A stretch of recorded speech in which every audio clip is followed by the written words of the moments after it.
Welcome to Journey to Esquire, the podcast. I'm Jocelyn Hardrick, founder and president of Diversity Access Pipeline, Inc., the company behind this podcast and other great programs, like Journey to Esquire Scholarship and Leadership Program, which provides $2,000 cash scholarships to third-year law students and internships to second-year law students, along with leadership training and mentors. And Journey to Esquire, the blog, which provides insightful articles to help navigate you through law school and beyond. Find out more on our website, www.journeytoesquire.com. Welcome everyone to the Journey to Esquire podcast. My name is Abigail Dean, and today we have a special guest, Jacob Delorme. I remember meeting Jacob when we were both going to Stetson for law school, and I believe it was about 2018 is when we first met. And then after law school, I've had the privilege with working with him as in the state attorney's office in the 13th Judicial Circuit, which is located in Tampa, Florida. And today we are going to be passing him the mic to talk about his journey to Esquire. Welcome, Jacob. How y'all doing? I appreciate it. Thank you for giving me this time and opportunity to talk about my journey coming to Esquire. Absolutely. So I want to talk about, take you back to the beginning of your journey of law school. Can you talk about a little bit about why you decided to become a lawyer? I think initially the first thought of becoming a lawyer happened when I was more around 9-ish. My first time thinking about it was when I encountered or I saw Johnny Cochran. When I seen another Black man being so articulate and outspoken and just so intelligent. I just seen that profession, just seen it, just okay, this looks like something interesting, something I could do. And then, fast forward throughout my life and just kind of, teenage years and up until being a young adult, I just came across and been around certain individuals, family members, friends that had, significant to minor, criminal legal issues. So I was kind of always around law to a certain degree. Mm-hmm. And then getting older and older, I just realized this is something I could do and really gained the interest as far as the law area. Yeah. And did that influence your decision and where you decided to go to undergraduate and law school, or what you decided to major in undergrad as well? Yeah, definitely. My first major in undergrad was business administration, then engineering, because I was always good at math. But mm-hmm. then again, I had another family member who was going through real legal issues to the point where, I had to come to court dates and stuff like that. Mm-hmm. And then at that point, just talking with their public defender, I realized, okay, this is something I could do. This is something that the community needs. And I want to do something with my life that's impactful. At that point, that's when I really changed my major from, I think it was engineering, to legal studies. And that's when I went to UCF. And then my journey really started from there. Oh, okay. And so after you go through the process of graduating from UCF, where did you go to law school, and what made you decide to go to law school at that point? I went to law school at Stetson.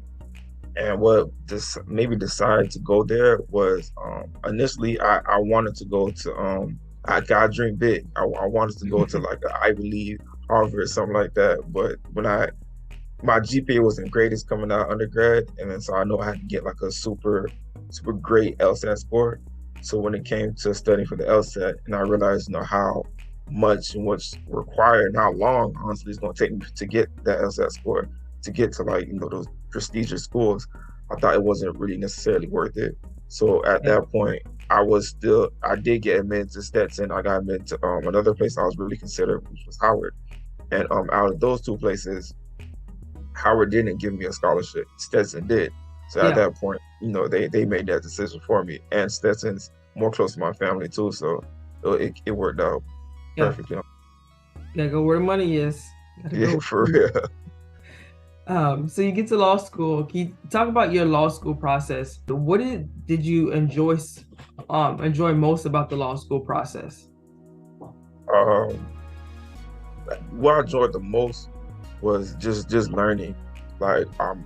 I love learning. I love connecting, the dots to A to B, I love learning exactly, how things work and what the process of everything is. And I think that's pretty much what law is. Law is the explanation of the rules that we abide by, as far as like criminal, as far as like, business transactions, as far as like acquiring homes.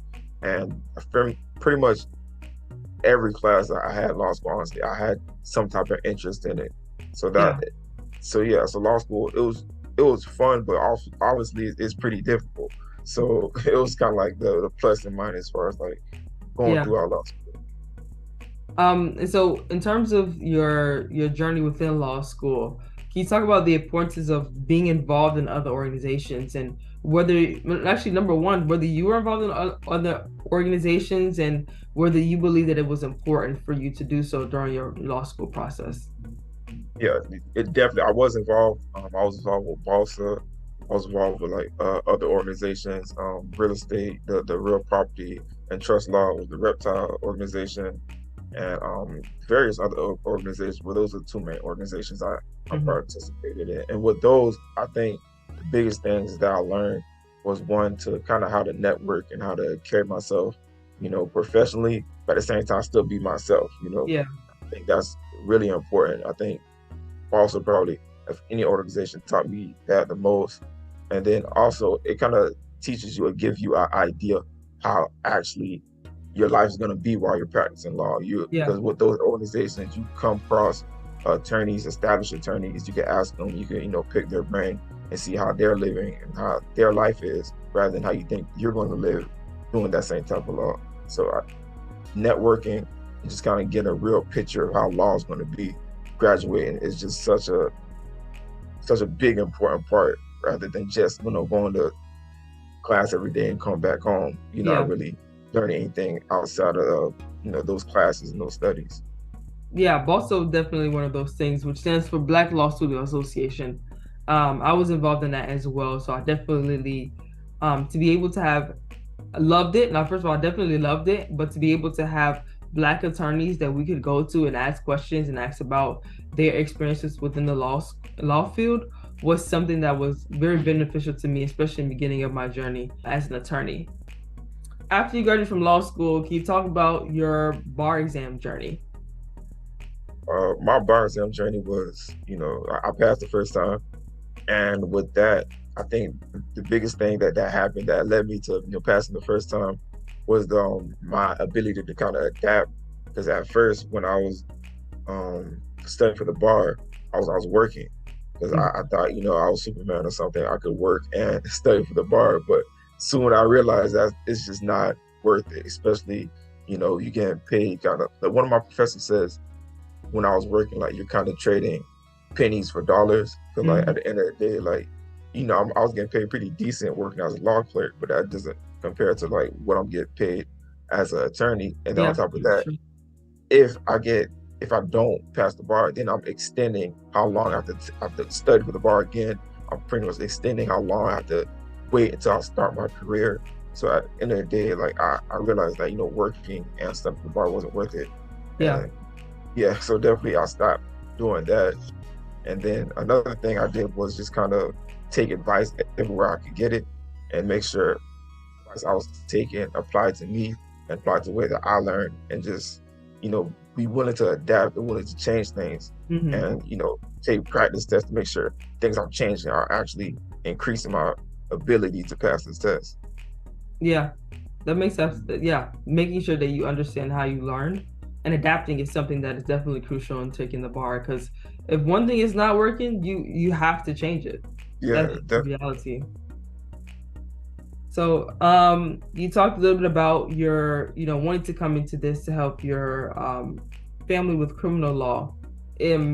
Right now you're currently working in criminal law, so did that influence your decision in working in criminal law today?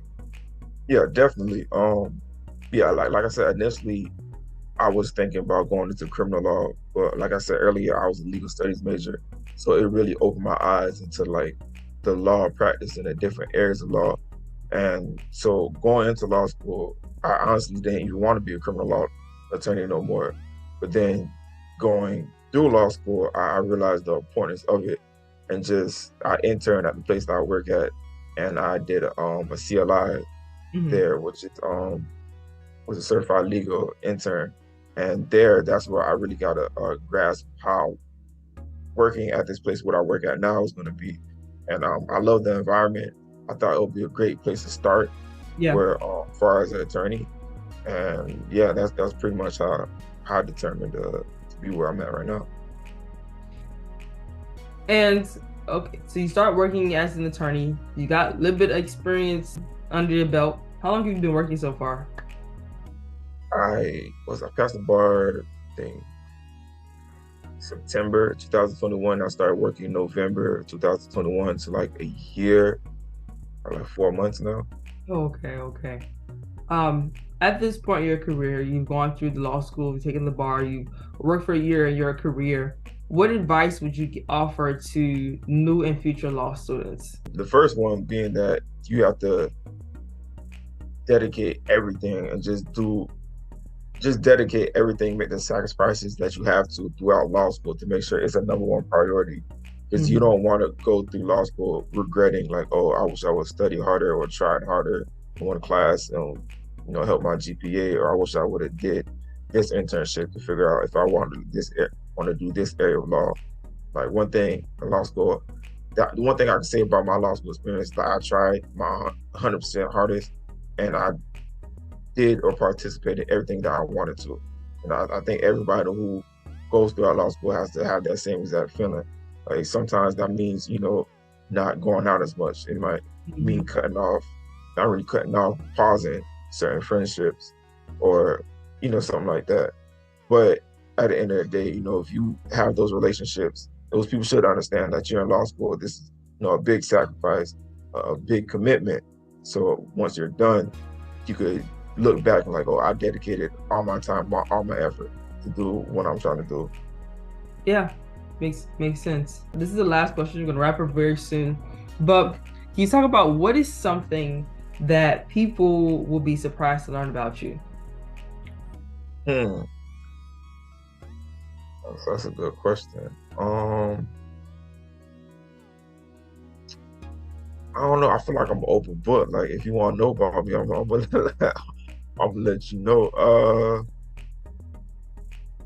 I don't know. I'm not the one thing. I guess I love like learning. Like I love, like I'm really passionate about learning. Like I love high school. I love undergrad as far as like just learning about things. I'll learn about random things, like just anything, because I just like knowing what's around me, how things work. I guess that's one thing people don't realize, I guess, about me. Well, thank you so much for your time. We definitely really appreciate you taking the time to talk to our listeners. And I hope you enjoy the rest of your day. I appreciate it. I thank y'all for giving this opportunity to talk about my journey.